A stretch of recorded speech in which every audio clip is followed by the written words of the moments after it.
A festa da solenidade de Corpus Christi é uma realidade, né? Porque nós celebramos a Eucaristia, corpo e sangue, alma e divindade de nosso Senhor Jesus Cristo. A palavra de Deus fala sobre Eucaristia. A primeira leitura que foi proclamada para nós do livro do Gênesis fala que o sacerdote Melquisedeque, diante de Abraão, ofertou pão e vinho. A segunda leitura da carta de São Paulo aos Coríntios fala que é Jesus, o eterno e sumo sacerdote, ele que elevou o pão e o vinho. Mais do que isso, São Paulo diz para nós: aquilo que eu recebi, eu falo para vocês. Jesus tomou o pão em suas mãos, ele levou os olhos aos céus e deu graças, partiu o pão e entregou, dizendo: tomai todos e comei. Da mesma maneira ele tomou o vinho, ele deu graças e entregou o vinho, dizendo: isto é o meu sangue. São Paulo apóstolo continua descrevendo a cena da Eucaristia, dizendo: todas as vezes que a gente tomar dos corpos e o sangue de Cristo, nós celebramos a sua morte, mas também esperamos a sua vinda gloriosa. Celebraremos isto em sua memória. São Paulo está descrevendo a Eucaristia, o modo como se celebra, e afirma que foi Cristo que pediu. Cristo quis ficar permanentemente, perenemente no meio de nós.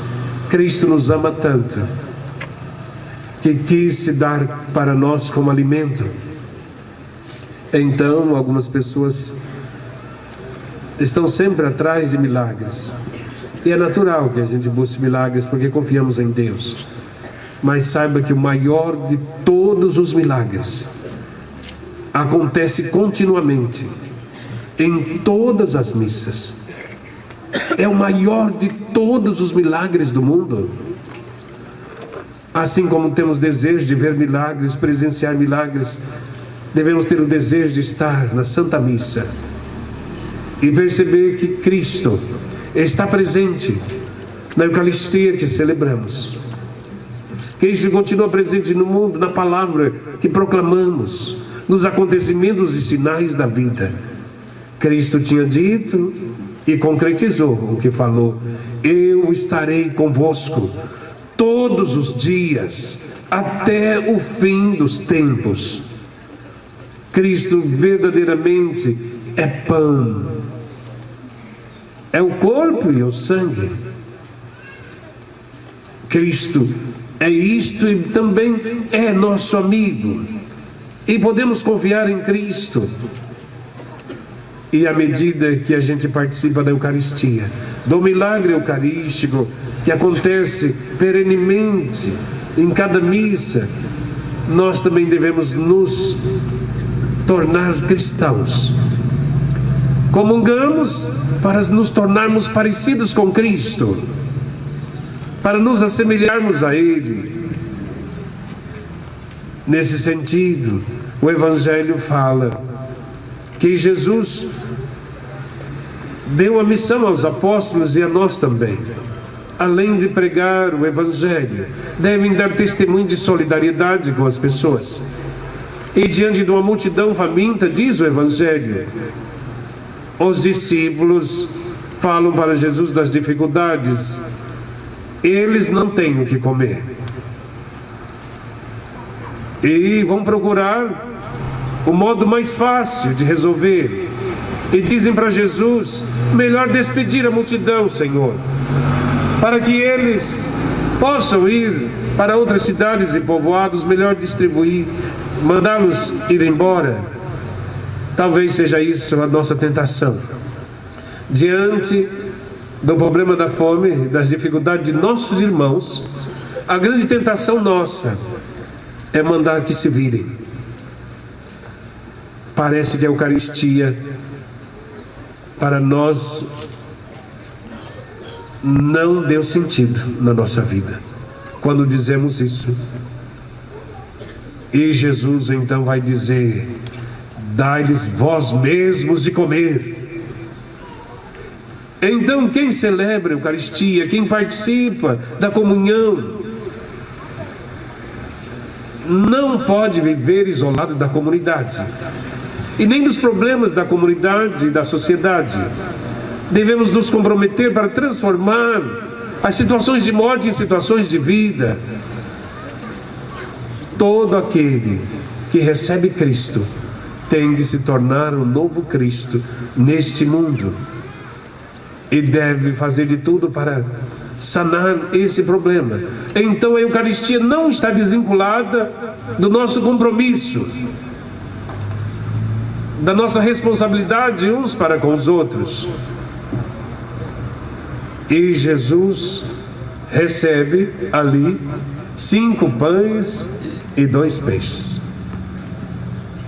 Alguém trouxe. O milagre da partilha começa quando alguém voluntariamente coloca algo em comum. Quando alguém coloca algo em comum, o milagre começa a acontecer, porque as pessoas começam a saber o que devem fazer. Alguém tem que dar o exemplo, alguém tem que começar.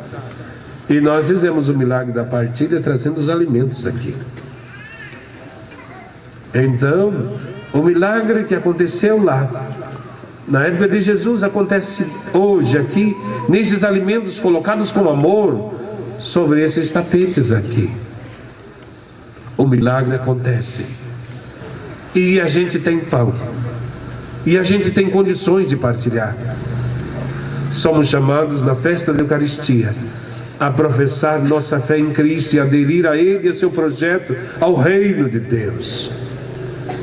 E nós sabemos que Cristo está conosco.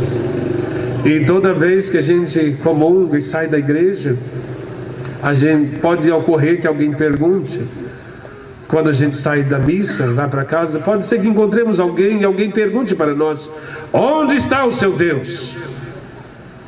E a gente pode responder: está dentro de nós, porque comungamos. Cristo está dentro da nossa vida, do nosso coração, dentro da história. Não para legitimar egoísmo, mas para promover fraternidade, solidariedade, amor às pessoas.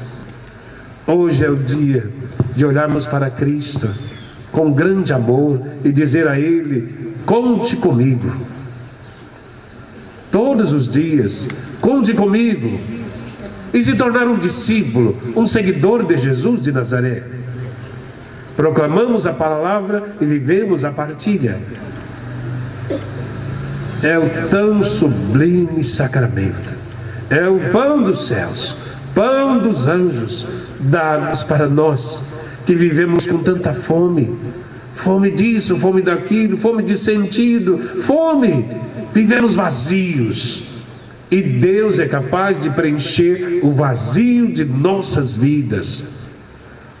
Cristo é capaz de dar sentido e apontar caminhos e saídas para nós que ainda andamos perdidos, sem rumo. Somos chamados a professar a fé em Jesus e a nossa amizade por Ele. O importante é ficar perto de Cristo. Isso é o mais importante da vida. A escolha principal é ficar perto de Cristo. Depois derivam-se as outras escolhas para a nossa vida. Ficar perto de Cristo. Que cada um de nós se esforce para não se afastar de Jesus de Nazaré. Que cada um de nós se esforce para não se distanciar dos irmãos. Que a gente cuide uns dos outros. Cuide da família, cuide dos amigos, mas cuide principalmente para não se afastar de Jesus de Nazaré. E se aproximando dele, possa também viver o que ele ensinou. Nós somos irmãos, filhos do mesmo Pai, seguidores de Jesus de Nazaré. Somos cristãos. chamados a viver a fé. Louvado seja nosso Senhor Jesus Cristo. Para sempre seja louvado. Creio em Deus Pai